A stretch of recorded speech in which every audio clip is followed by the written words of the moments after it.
Très heureuse de vous retrouver, fidèles followers de Actuel Média. Mesdames et messieurs, bonsoir et bienvenue dans ce flash d'information sur Actuel Média. Nous débutons ce flash d'information avec l'actualité nationale. Ce lundi 4 décembre 2023, son Excellence le Président de la Transition, le colonel Assimi Goïta, chef de l'État, a présidé la traditionnelle cérémonie de levée des couleurs dans la cour du palais de Koulouba, en compagnie de l'ensemble de ses collaborateurs. Cet événement qui se déroule le premier lundi de chaque mois revêt une importance symbolique majeure en ce qui concerne l'affirmation de la souveraineté et le renforcement de la citoyenneté. La montée des couleurs offre au président de la transition l'opportunité de rappeler les valeurs fondamentales du pays et de réaffirmer son engagement envers le peuple malien. Toujours dans le pays, le ministre de l'Éducation nationale, Dr Amadou Sissavané, a présidé ce lundi 4 décembre le conseil de cabinet de son département.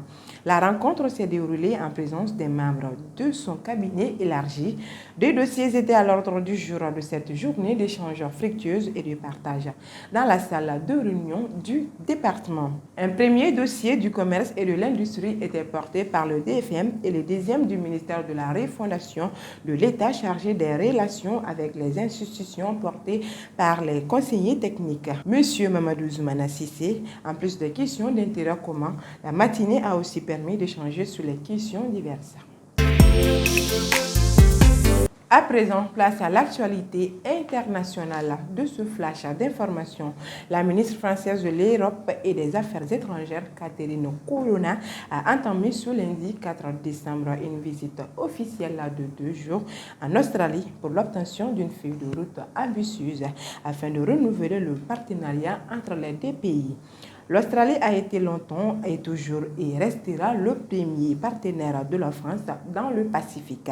Selon la chef de la diplomatie française, cette feuille de route aura comme objectif de contribuer à la transition climatique dans le Pacifique, approfondir les liens culturels déjà forts et renforcer les relations opérationnelles de défense. En Palestine, pour clôturer ce flash d'information, le ministère palestinien de la Santé à Gaza a annoncé ce lundi que le bilan des victimes des raids israéliens sur l'enclave depuis le 7 octobre s'élevait à 15 899 morts.